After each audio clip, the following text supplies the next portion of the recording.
दोस्तों आपने Google play store पर जाइए, यहाँ पर टाइप करिए योगेंद्र साहू क्लासेस। योगेंद्र साहू क्लासेस, इस ऐप को डाउनलोड कीजिए। इस ऐप में आप सारे गवर्नमेंट एग्ज़ाम्स की तैयारी बहुत ही लो कॉस्ट में कर सकते हैं, साथ ही फ्री टेस्ट सीरीज भी दिला सकते हैं। खास करके ये ऐप सीजी स्टेट के जॉब्स के लिए बनाया गया है।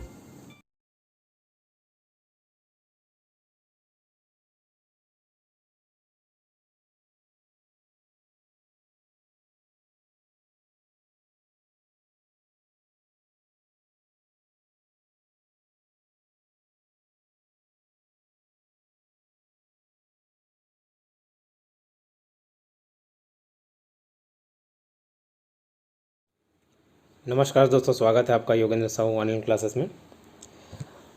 मेरे क्लासेस ऑफलाइन अटेंड करने के लिए या फिर पेड ऑनलाइन क्लासेस अटेंड करने के लिए कांटेक्ट करें 8770123687 पर। Hello friends, welcome to Yogendra Sahu online classes.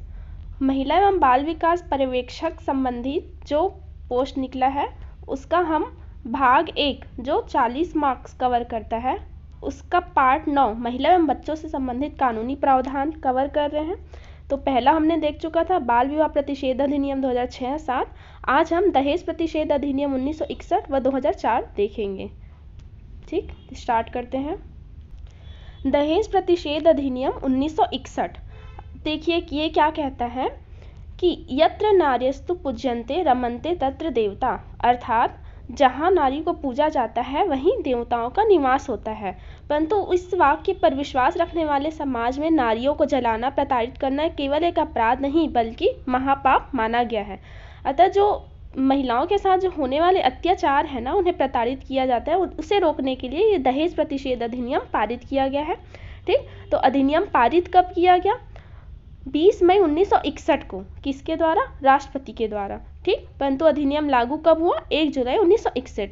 पारित और लागू होने की तिथि अलग अलग होती है क्योंकि उसे प्रोसेस जो लीगल प्रोसेस होने में, लागू होने में टाइम लगता है। ठीक है, तो पारित कब हुआ है ये याद रखिएगा, ये डेट से डायरेक्ट क्वेश्चन पूछता है और पूछा भी गया है।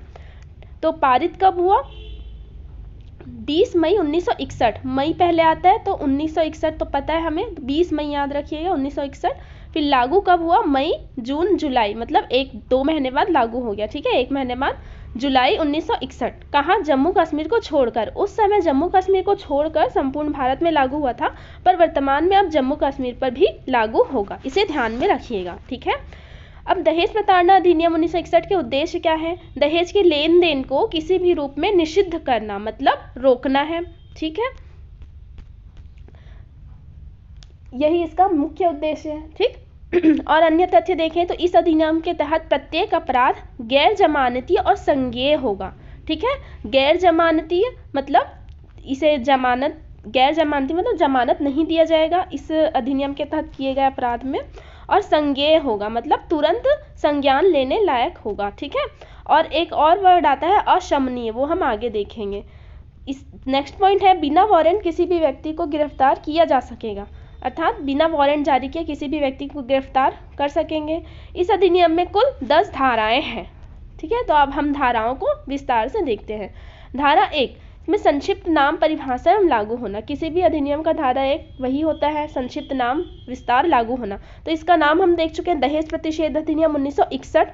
कहाँ लागू है? संपूर्ण देश में, जम्मू कश्मीर में भी अब लागू है। ठीक है, कब ये लागू कब से माना जाएगा? राजपत्र में प्रकाशन की तिथि से। प्रकाशित कब हुआ था? 1 जुलाई 1961, तो लागू हुआ माना जाएगा। अधिनियमित कब हुआ था? 20 मई 1961। ठीक है, आगे देखते हैं। धारा 2, धारा 2 में है परिभाषा। अब इसमें दहेज किसे कहते हैं? ठीक है, प्रतिषेध अधिकारी किसे कहते हैं? दहेज प्रतिषेध अधिकारी, इन सब की परिभाषाएं दी गई हैं। तो देखते हैं दहेज से तात्पर्य क्या है। मूल्यवान प्रतिभूति, संपत्ति, नकदी एवं वस्तु। दहेज से तात्पर्य मूल्यवान प्रतिभूति, संपत्ति, नकदी एवं वस्तु से है जो विवाह के पूर्व या पश्चात या विवाह के समय लिया जाता है या लिए जाने का करार किया जाता है।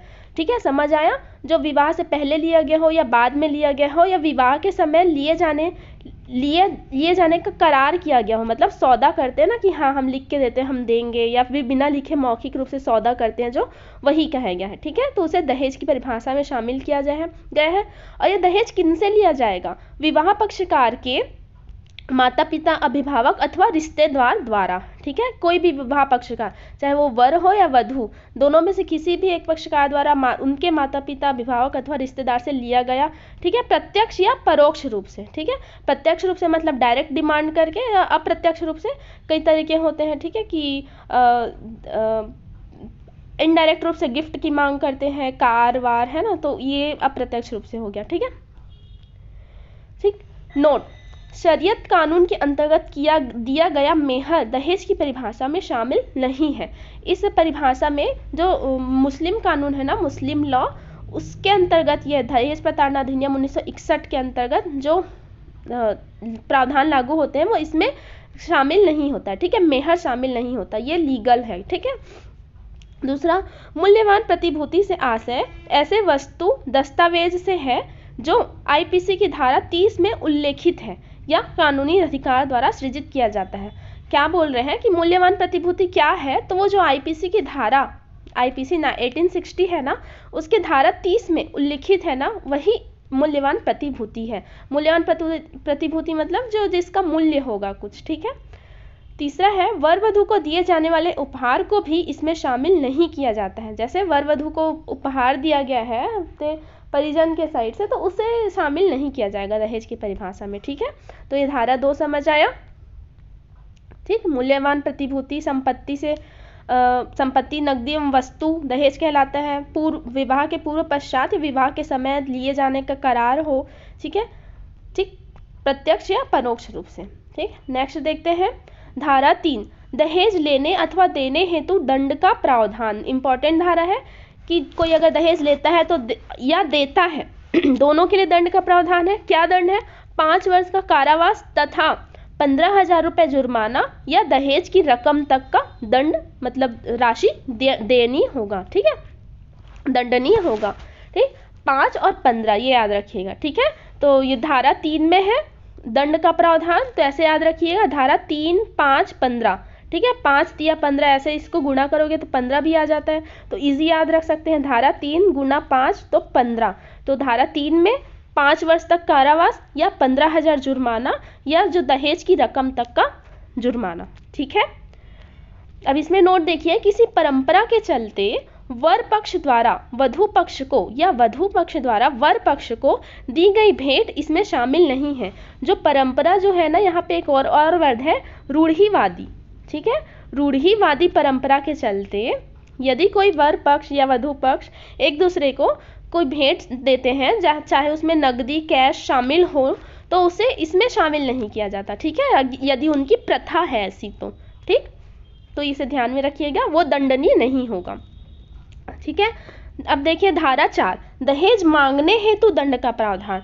धारा 3 में क्या था कि दहेज लेने अथवा देने हेतु, अगर कोई ले दे रहा है तब दंड है, और कोई दहेज अलग से मांग कर रहा है, चाहे वो वर पक्ष हो या वधू पक्ष हो, ठीक है, उनके लिए दंड का प्रावधान है। इसमें क्या कहा गया है? वर या वधू पक्ष के किसी व्यक्ति द्वारा, माता पिता या नातेदार जो भी होंगे, वो दहेज की मांग करते हैं तो न्यूनतम 6 वर्ष अधिकतम 2 साल, ठीक है, प्लस 10,000 जुर्माने का प्रावधान है।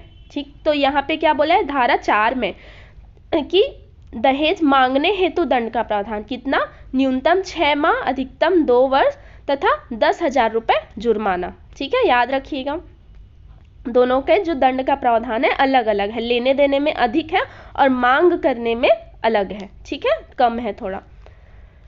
अब देखिए धारा 4 कब, विवाह के संदर्भ में अपनी संपत्ति आर्थिक स्थिति के लिए विज्ञापन करने हेतु दंड का प्रावधान।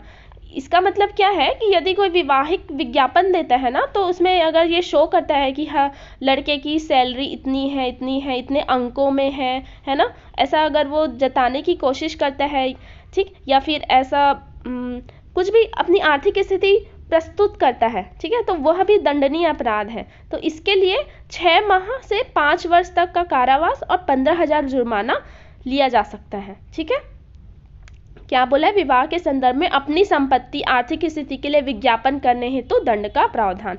ठीक है, तुम अपने संपत्ति आर्थिक स्थिति को वैवाहिक विज्ञापन में ऐसे ही मतलब शो नहीं कर सकते। ठीक है, उसके लिए भी दंड का प्रावधान है, तो ये ध्यान रखिएगा।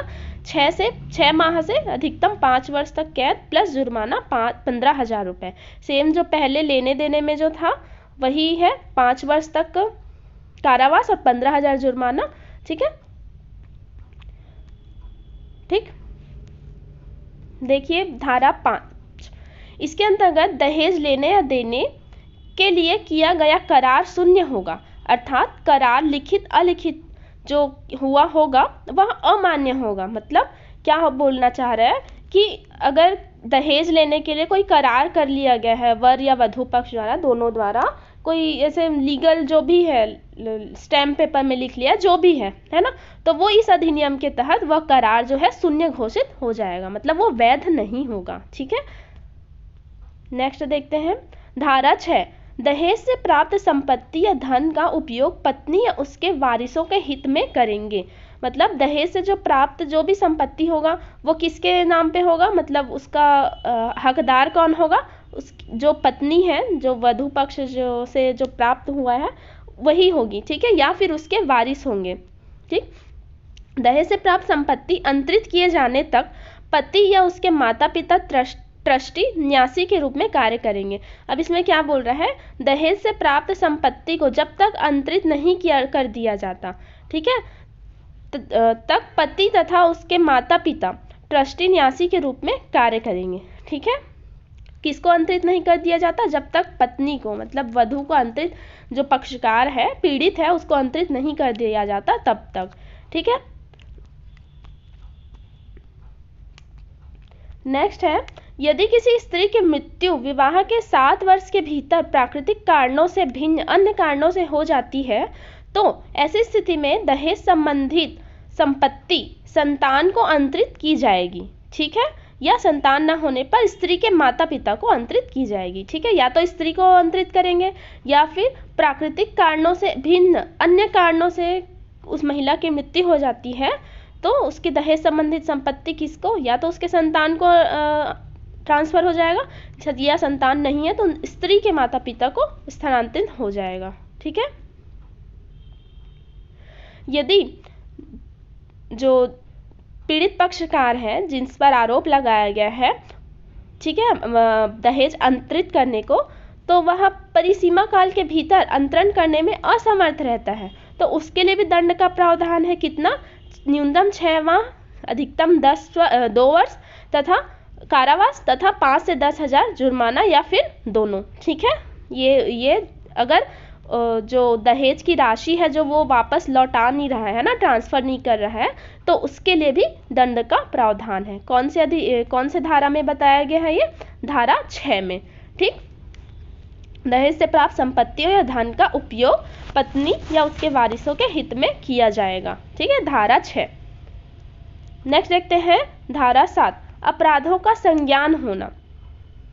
क्या बोल रहा है, जो अपराध होंगे वो संज्ञेय होंगे, वह किसके अंतर्गत विचारणीय होंगे, महानगर मजिस्ट्रेट एवं प्रथम श्रेणी के न्यायिक मजिस्ट्रेट द्वारा। मतलब फर्स्ट क्लास ऑफिसर जो न्यायिक मजिस्ट्रेट होंगे उनके द्वारा, महानगर मजिस्ट्रेट और फर्स्ट क्लास न्यायिक मजिस्ट्रेट द्वारा यह जो इसके अंतर्गत जो अपराध होगा वह विचारणीय होगा। ठीक है, न्यायालय द्वारा अपराधों का संज्ञान लिया जाना, अर्थात न्यायालय अपने मर्जी से, मतलब न्यायालय में इस अपराध के बारे में दर्ज नहीं करते हैं तो वह स्वतः संज्ञान ले सकता है। कैसे स्वतः संज्ञान ले सकता है, या फिर पुलिस रिपोर्ट के आधार पर, या तीसरा व्यथित व्यक्ति या उसके परिजन के परिवाद के आधार पर, या एनजीओ के परिवाद के आधार पर। ठीक है, जरूरी नहीं है कि सिर्फ आप ही जाके कंप्लेन करो। दहेज के मामले में कौन कर सकता है, न्यायालय स्वयं इसके लिए संज्ञान ले सकता है, या पुलिस रिपोर्ट अगर तैयार करती है उसके आधार पर, या व्यथित खुद हम व्यथित, या फिर उसके परिजन द्वारा परिवाद के आधार पर, या एनजीओ के परिवाद के आधार पर। ठीक है, तो ये 4 इंपॉर्टेंट है, ध्यान रखिएगा। ठीक है, यह धारा 7 में बताया गया है। ठीक, धारा 8, अपराध का संज्ञेय होना। संज्ञेय मतलब हमने पहले देखा था अपराध क्या होंगे, गैर जमानती होंगे, संज्ञेय मतलब तुरंत एक्शन लेने वाला होगा, और अशमनीय होगा। अशमनीय मतलब समझौता नहीं कराया जा सकता। कुछ मामलों में ऐसे होता है ना कि समझौता करा के मामले को सेटल कर देते हैं, ये वैसा नहीं होगा, ठीक है, अशमनीय होगा। यह धारा 8 में उल्लिखित है, ठीक है। बिना वारंट के गिरफ्तारी की जा सकेगी या फिर मजिस्ट्रेट के आदेश से के बिना गिरफ्तारी की जा सकेगी, ठीक है।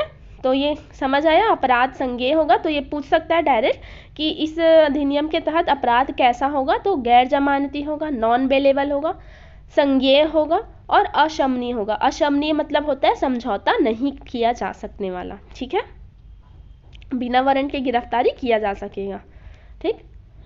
अब देखिए धारा 8 का, इसी का एक उपधारा है, इसमें क्या बताया गया है कि जो धारा 3 के तहत हमने देखा था दहेज लेने या देने वाले को दंड का प्रावधान, ठीक है, और धारा 4 में क्या देखा था, दहेज मांगने वाले को दंड का प्रावधान, ठीक है। तो धारा 8 क में यह बताया गया है कि धारा 3 के तहत ये और धारा 4 के तहत दहेज मांगने का अपराध करने वाले पर सबूत का भार आरोपित व्यक्ति पर ही होगा, ठीक है। इस अधिनियम के तहत अगर कोई हम किसी पर आरोप लगाते हैं तो वह सही है, ठीक है, वह निर्दोष है या दोषी है, जो भी है वह निर्दोष है, तो उसके जो सबूत भार आरोपित कर, जो अपने सबूत जो इकट्ठा करेगा ना, वह आरोपित व्यक्ति ही करेगा, ठीक है, और किसी का अधिकार नहीं होगा, ठीक है। सबूत वबूत इकट्ठा करने का कि वो सही है क्या है, वो उस व्यक्ति पर ही होगा, ठीक है। ये 2013 में जो महिला बाल विकास एग्जाम हुआ था उस पर ये पूछा गया है, ठीक है, ये क्वेश्चन, ठीक। तो ये धारा 8 क में बताया गया है, ठीक। देखिए धारा 8 ख, दहेज प्रतिषेध अधिकारी की नियुक्ति राज्य सरकार द्वारा की जाएगी। इसको भी डायरेक्ट पूछ सकता है कि दहेज प्रतिषेध अधिकारी की नियुक्ति कौन करता है, तो राज्य सरकार, प्रत्येक राज्य सरकार द्वारा की जाएगी। उसके कार्य क्या होंगे, इस अधिनियम के उपबंधों का पालन किया जा रहा है या नहीं यह देखना, दहेज मांगने के दुष्प्रेरण को यथासंभव रोकना। मतलब ये जो दहेज मांगने का जो दुष्प्रेरण हो रहा है, ठीक है, और इस अधिनियम के अधिनियम के अंतर्गत जितने भी धारा बनाए गए हैं वो महिलाओं के हित में पालन किए जा रहे हैं या नहीं यह देखना, ठीक है। तो धारा 8 ख में दहेज प्रतिषेध अधिकारी की नियुक्ति किसके द्वारा है, राज्य सरकार द्वारा, ये ध्यान में रखिएगा, ठीक है। नोट क्या, इसमें क्या बताया गया है, दहेज प्रतिषेध अधिकारी को राज्य सरकार पुलिस अधिकार के समान शक्ति प्रदान कर सकती है, ठीक है। ये अधिनियम की धारा 2004 जो हमने देखेंगे राज्य सरकार द्वारा जो लागू किया गया उसमें भी यह बताया गया है, ठीक है। पुलिस अधिकारी के समान शक्ति प्रदान कर सकती है, कौन कर सकती है, राज्य सरकार, ठीक। तो ये भी ध्यान में रखिएगा। नेक्स्ट है धारा 9, केंद्र सरकार इस अधिनियम के तहत नियम अधिसूचना द्वारा बना सकती है, परंतु संसद के प्रत्येक सदन में इसे प्रस्तुत करना होगा। मतलब जो इस अधिनियम के तहत जो भी नियम है ना, ठीक है, अधिसूचना द्वारा कौन बना सकती है, केंद्र सरकार बना सकती है। जो भी नियम अधिनियम कानून बनते हैं वो संसद द्वारा बनाया जाता है, ठीक है, तो केंद्र सरकार बना सकती है, ठीक है, सॉरी, जो भी नियम अधिनियम कानून बनाया जाता है वो संसद द्वारा ही पारित किया जाता है, ठीक। तो केंद्र सरकार इस अधिनियम को बना सकती है परंतु संसद में यथाशीघ्र वहां प्रस्तुत करना होगा। सेम वैसे ही धारा 10 में राज्य सरकार इस अधिनियम के तहत नियम बना सकती है परंतु उसे विधानसभा या विधान परिषद के समक्ष यथाशीघ्र प्रस्तुत किया जाएगा, ठीक है। तो ये धारा 9 और 10 ये अंतिम धारा थी इस अधिनियम का। तो एक बार हम रिवाइज करते हैं, फिर कुछ इंपॉर्टेंट फैक्ट्स इसके बारे में और देखेंगे, ठीक है। तो क्विक रिवीजन करते हैं। धारा 1 में संक्षिप्त नाम विस्तार परिभाषा है, ठीक है। कब लागू हुआ, ये पारित कब हुआ, 20 मई 1961 को, ठीक है, राष्ट्रपति द्वारा। लागू कब हुआ, 1 जुलाई 1961 है, ठीक है। कुल धारा इसमें कितने हैं, 10 धाराएं हैं, ठीक। अपराध कैसा होगा, गैर जमानती, संज्ञेय होगा और अशमनीय होगा, ठीक। फिर धारा 2 में परिभाषा देखें कि दहेज से क्या तात्पर्य है, मूल्यवान प्रतिभूति, संपत्ति, वस्तु जो विवाह से पूर्व, पश्चात या विवाह के समय लिया जाता है, ठीक। किन से लिया जाएगा, विवाह के पक्षकार, माता पिता, अभिभावक अथवा रिश्तेदार द्वारा प्रत्यक्ष या अप्रत्यक्ष रूप से, ठीक, यह भी ध्यान रखिएगा। जो मुस्लिम कानून है, शरीयत कानून का मेहर दहेज के परिभाषा में शामिल नहीं है। मूल्यवान प्रतिभूति से आशय ऐसे दस्तावेज है जो आईपीसी की धारा 30 में शामिल है, ठीक है। वर वधू को दिए जाने वाले उपहार को भी दहेज की परिभाषा में शामिल नहीं किया जाता है, ठीक। धारा 3 में दहेज लेने और देने हेतु दंड का प्रावधान है, कितना, 3-5 बताई थी, 3 गुना 5 15,000, 5 वर्ष कैद 15,000 जुर्माना। ठीक है, भेंट को इसमें शामिल नहीं किया जाता है। दहेज मांगने हेतु दंड का प्रावधान कितना है? मांगने हेतु अधिकतम 2 वर्ष, न्यूनतम तो 6 माह ही रहेगा, तो इसको याद रखने की जरूरत नहीं है, न्यूनतम 6 माह रहेगा ही, इसे अलग से याद रखिएगा। अधिकतम कितना? 2 वर्ष, तो 4 है, धारा 4 में मांगने हेतु 2 वर्ष है, तो 4 का आधा कर दीजिए, 2 वर्ष है। ठीक है, प्लस जुर्माना 10,000 रुपये। ठीक, धारा 4 क में विवाह संदर्भ में अपनी संपत्ति आर्थिक स्थिति का उल्लेख का विज्ञापन करने पर कितना? अधिकतम 5 वर्ष और 15,000 रुपये का जुर्माना। ठीक है, इसके अंतर्गत धारा 5 में क्या बताया गया है कि दहेज के अंतर्गत कोई भी अगर करार किया गया होगा तो वह शून्य होगा, अवैधानिक होगा। ठीक है, धारा 6 में दहेज से प्राप्त संपत्ति या धन का प्रयोग पत्नी या वारिसों के हित में किया जाएगा। अगर पत्नी मृत्यु 7 वर्ष के भीतर, विवाह के 7 वर्ष के भीतर प्राकृतिक कारणों से भिन्न किसी कारण से हो जाता है, जैसे आग लगने से, जलने से, ठीक है, इस प्रकार हो जाता है, तो ऐसी स्थिति में संपत्ति का हस्तांतरण संतान को किया जाएगा या फिर पत्नी स्त्री के माता पिता को किया जाएगा। ठीक, और परिसीमा काल के भीतर उसके जो धन को वापस नहीं किया जाता है तो 2 वर्ष कैद या 5 से 10,000 जुर्माना या फिर दोनों से दंडित किया जाएगा। ठीक, धारा 7 में अपराधों का संज्ञान होना। ठीक है, अपराधों का संज्ञान कौन, इसके अंतर्गत विचारण कौन कर सकता है? महानगर मजिस्ट्रेट एवं प्रथम श्रेणी के मजिस्ट्रेट द्वारा। ठीक है, न्यायिक मजिस्ट्रेट। कौन ले सकता है संज्ञान? स्वयं, न्यायालय स्वयं ले सकता है, पुलिस रिपोर्ट के आधार पर ले सकता है, या फिर जो पीड़ित के परिजन उनके आधार पे, या एनजीओ के आधार पे। ठीक है, अपराध संज्ञेय होगा, गैर जमानती होगा, अशमनीय होगा। ठीक है, धारा 8 क में धारा 3 और 4 के अधीन जो भी सबूत जो इकट्ठा करेगा उसका भार आरोपित व्यक्ति के ऊपर होगा, यह बताया गया है।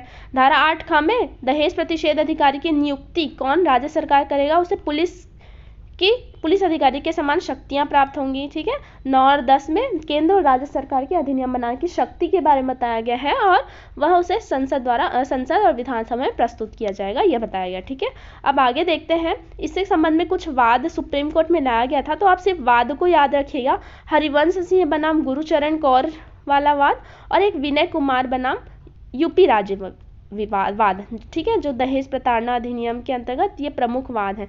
तो हरिवंश सिंह और विनय कुमार, तो ये अगर पूछ दिए कि ये वाद किससे संबंधित है, दहेज प्रताड़ना अधिनियम से संबंधित है। ठीक है,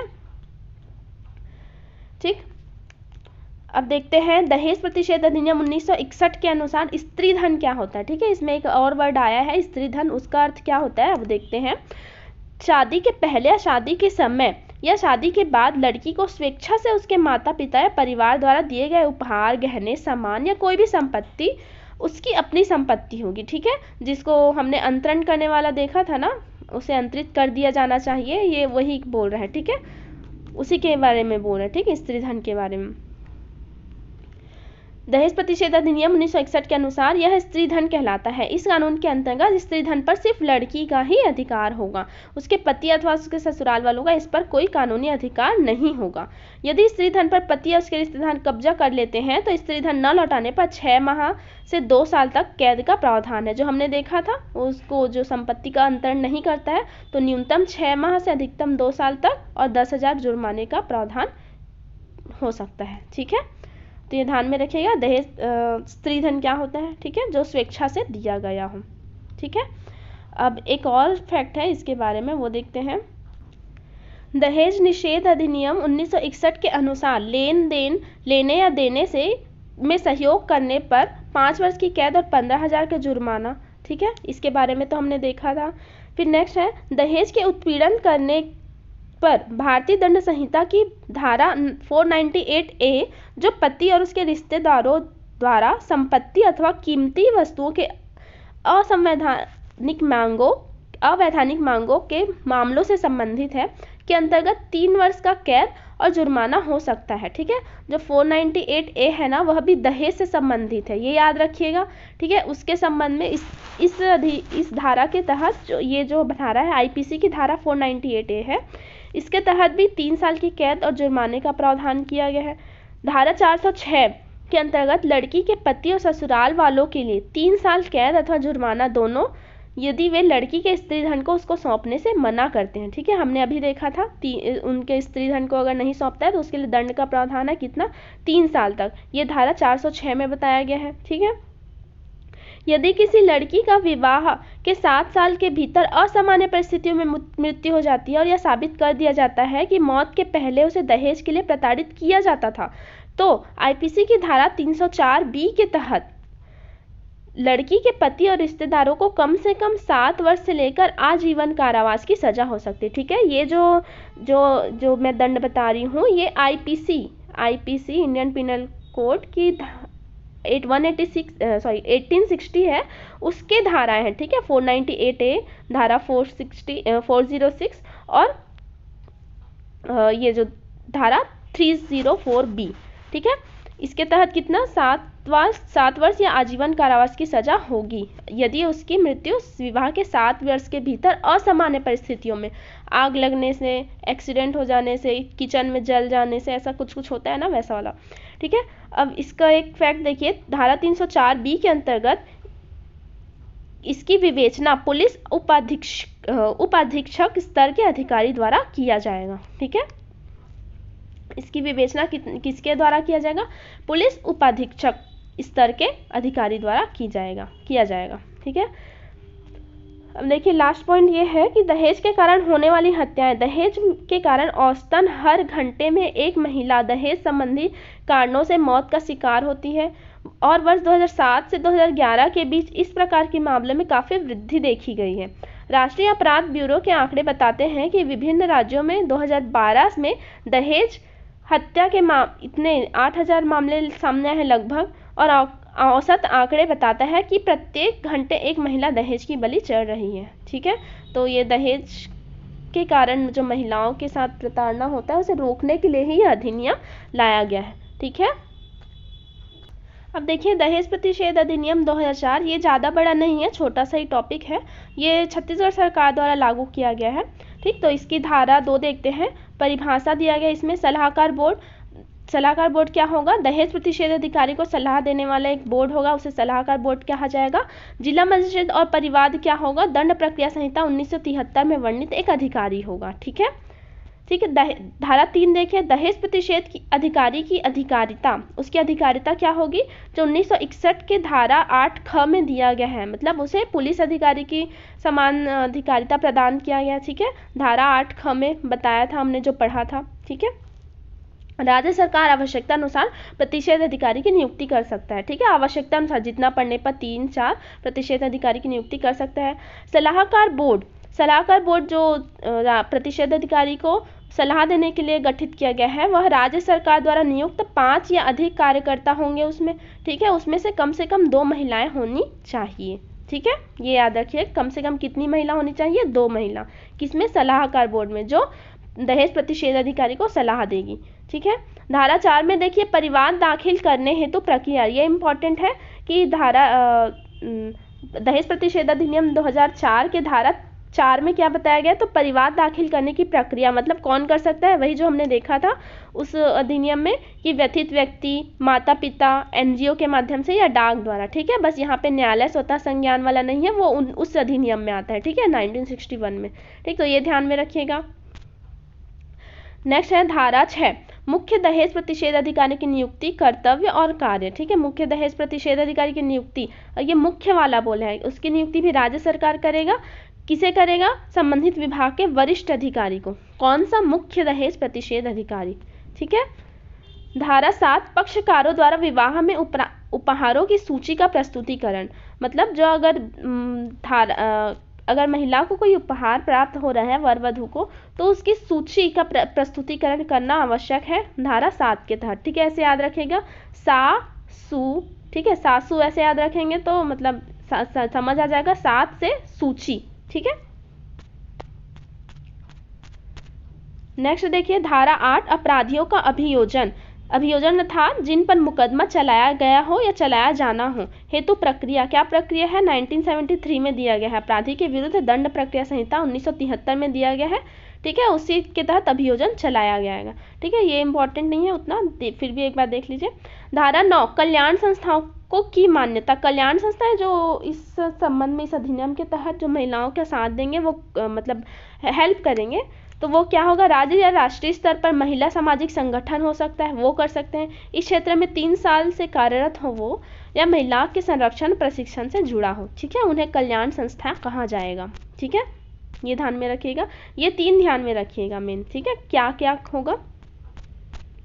नेक्स्ट है, दहेज प्रतिषेध अधिकारी पुलिस की शक्तियों का प्रयोग कर सकता है। ये हमने देखा था, पुलिस के अधिकारी की शक्तियों का प्रयोग कर सकते हैं। धारा 11 में लोक सेवक के रूप में प्रतिषेध अधिकारी की घोषणा। तो लोक सेवक क्या होंगे, प्रतिषेध अधिकारी कौन होंगे, लोक सेवक होंगे, ये ध्यान में रखिएगा। और आईपीसी 1860 के अधीन होंगे। ठीक है, लोक सेवक जो होंगे आईपीसी 1860 के अधीन दहेज प्रतिषेध अधिकारी क्या होगा, लोक सेवक होगा।